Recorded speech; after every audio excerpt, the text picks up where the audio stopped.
네, 이번 시간에는 12장 2절 벡터 함수의 도함수와 적분을 알아보겠습니다.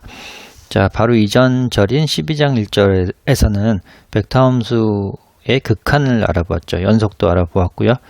그러면 벡터 함수로 극한을 구할 수 있게 되면 그 다음 단계로 벡터 함수를 미분도 해볼 수 있겠네 라는 생각까지 할 수 있게 됩니다.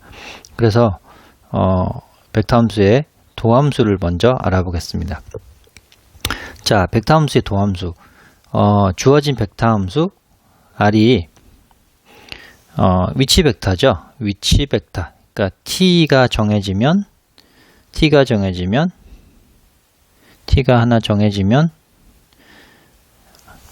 벡터 함수에 따라서 하나의 그 종점을 가지는 위치 벡터가 정해지는 게 벡터 함수였죠. 이 벡터 함수 R의 도함수를 R'이라고 쓰고 아래와 같이 저희가 일반적인 실함수에서 정의했던 같은 방법으로 정의를 해보겠습니다. 다시 말씀드리면 시간 t가 변할 때 그러니까 위치 벡터 R의 순간 변화율 이렇게 쓰고요. 그것을 R' of t라고 쓰고 실함수에서 마찬가지로 h가 0으로 갈 때 t 더하기 h에서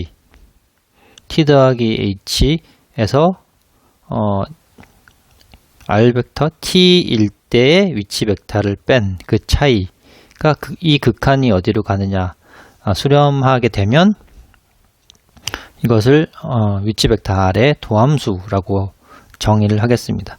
그럼 저희가 실함수에서도 도함수를 정의를 했을 때 그 도함수가 기하학적으로 어떤 의미를 가지는지도 이미 고등학교 때 배웠었죠. 그러니까 어떤 함수가 있으면 그 도함수는 x가 정해졌을 때 그 지점에서 접선의 기울기 또는 이제 위치라고 한다면 속도 접선 그 점에서의 순간 속도 이런 식으로 기하학적 의미가 있었죠.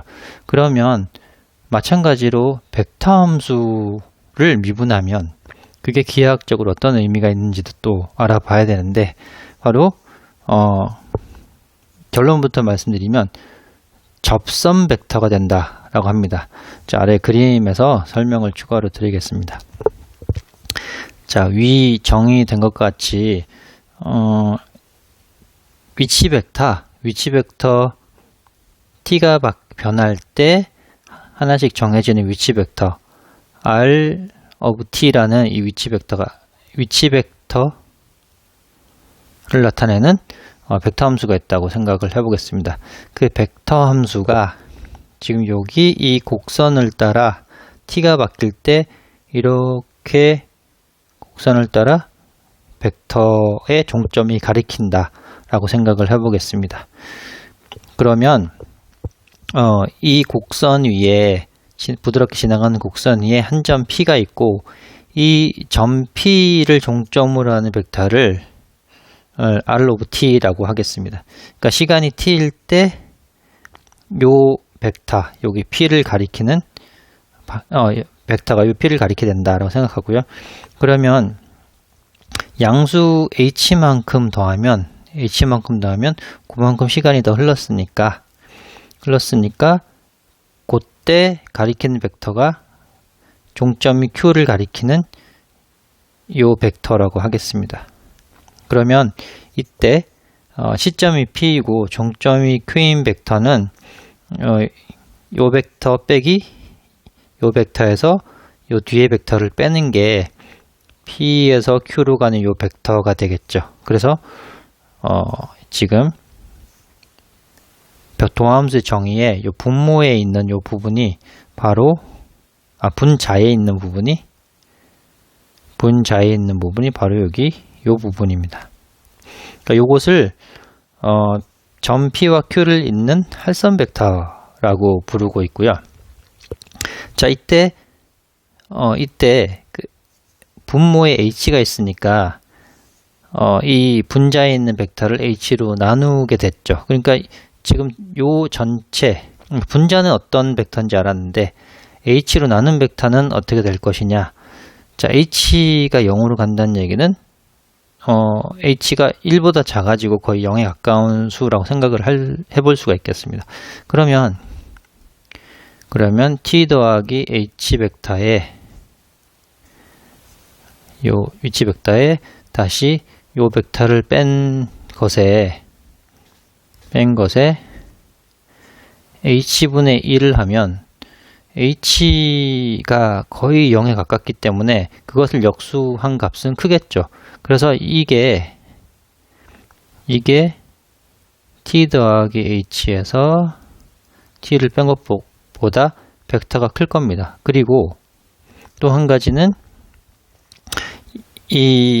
요것도 하나의 벡터였죠. 벡터. 그러니까 요것이 하나의 벡터입니다.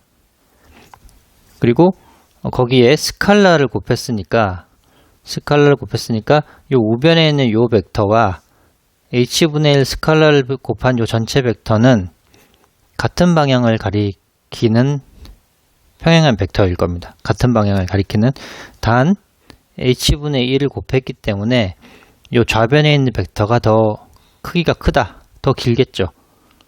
자, 그렇다면 요 오른쪽에 있는 그림에서와 같이 요 분자에 있는 벡터에 h로 나누면은 기존의 p에서 q를 잇는 벡터보다 더 길어진 벡터가 됩니다. 같은 방향이고 더 길어진 벡터가 되겠죠. 자, 이런 상황에서 이것을 극한으로 보내봅니다. 리미트 h가 0으로 간다.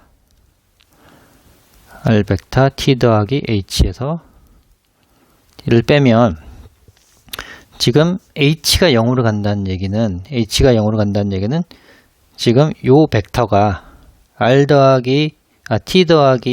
시간이 t 더하기 h일 때 종점이 가리키는 요 벡터가 점점 h가 작아지니까 점 q가 p로 접근을 하게 되는 것이죠.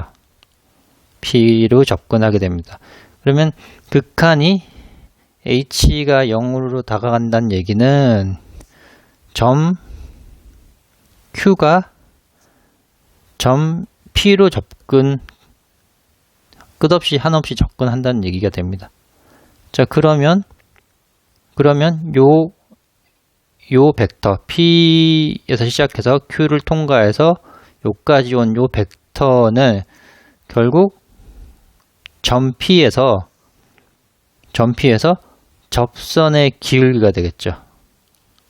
그러니까 우리가 고등학교 때 배운 마찬가지 그 일반적인 실함수에서 2차원 공간에서 실함수에서 접선의 기울기와 동일한 기하학적 의미를 가지고 있습니다. 자, 그래서 이것을 R' of t라고 하고 기하학적 의미로 보니 이게 접선의 기울기를 나타내는구나. 그래서 이 벡터를 접선 벡터라고 합니다. 그럼 이제 접선 벡터를 알았으면 이 점을 P점을 지나고 이런 아예 접선은 쉽게 구할 수가 있겠죠. 접선을 L이라고 한다면 접선 L의 방정식은 이렇게 생각해 볼 수 있겠죠. 한 점 P를 지나고 접선 벡터 R'T와 평행한 직선이 바로 점 P에서 접선이 되겠죠. 그러니까 접선과 접선 벡터, 이 기하학적 의미를 한번 생각해 보시고요. 이제 저희가 고등학교 때 배웠던 실제 실함수의 일반적인 실함수의 도함수는 2차원에서 생각을 한 실함수였고, 지금 이런 벡터 함수는 3차원 공간에서 이 벡터 함수가 그리는 궤적 위에 있는 한 점 P에서의 접선의 기울기를 구할 수 있는 게 바로 벡터 함수의 도함수입니다. 자, 그러면 그러면 이제 접선 벡터의 의미를 알았고요. R 프라임 오브 t 접선 벡터. 이제 접선 벡터를 단위 접선 벡터로 만들 수 있습니다. 우리 앞에서 배운 것처럼 벡터를 단위화하는 방법이 있었죠.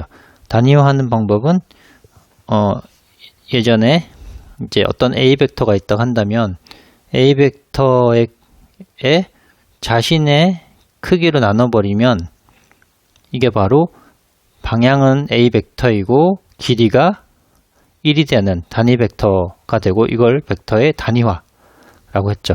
마찬가지로 접선 벡터도 그 접선 벡터의 크기로 나눠주면 이 접선 벡터의 방향과 같지만 길이가 1인 단위 접선 벡터로 만들 수가 있습니다.